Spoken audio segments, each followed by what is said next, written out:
So Charles got to interview Coach Flax, who is the former basketball coach for Brown Mackie, and also you're going to be able to see the coach's perspective on why they enjoy the game. Check it out. What is the major takeaway you have from all these years of coaching?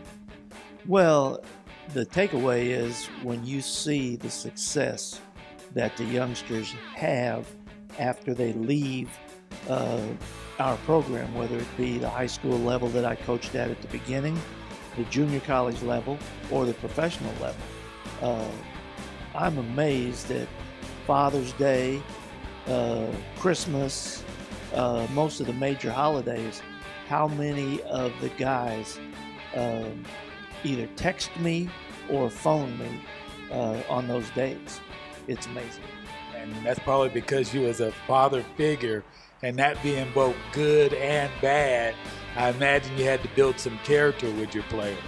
Well, you always try to build character, though. You want to make every individual, regardless how they come to you, better when they leave you. You have to mold them for life. It's not about the game of basketball. It's about the game of life. And most of the guys that I've been associated with have loved basketball, but the majority of them have been very successful after basketball. And to me, that's very gratifying. In overall, what would you just say that most players need? They need a strong hand of discipline. As long as I've been associated with basketball, particularly junior college basketball, I deal with a lot of kids that never had a male figure in their household. And therefore, they lacked the necessary disciplinary skills to make them successful. And to my, really to my amazement, I found out that these guys want to be disciplined. They cherish discipline. And I think that's why a lot of them that probably would not have been so successful, and I'm not patting myself on the back, but they came to me and I think I gave them something that they were lacking. Confidence in themselves. I made them toe the line, made them do things, I'm old school, so I made them do things that they didn't want to do. And I told them things they didn't want to hear, but what they needed to hear.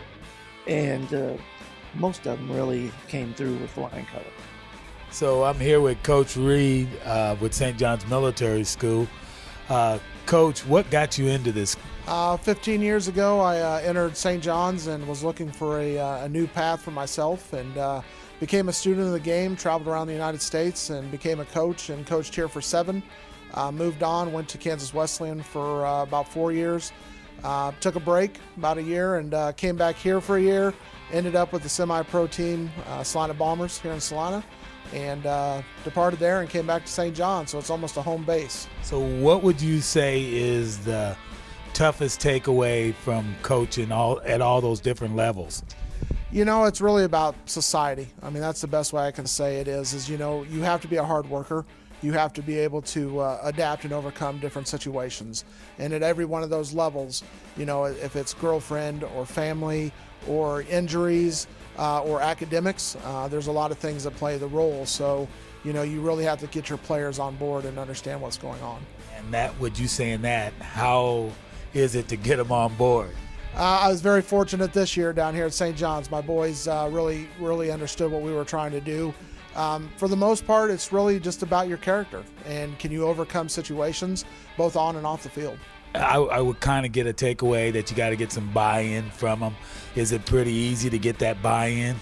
Some years it is, some years it isn't. If you have great leaders with you, we had a couple great leaders this year that really stuck with us. The other guys jump on board and understand and try to do the same thing. And with that, do you just pick out certain players maybe and build character with them to lead the team, or do you just try to get everybody on the team that character? Most of the time it's guys who stand out, that you know who your guys are that you can go to and say, hey, I need you to get the team in and do what they need to do. And then as you come along, the youngsters learn from those older guys, and it just kind of transpires over the years.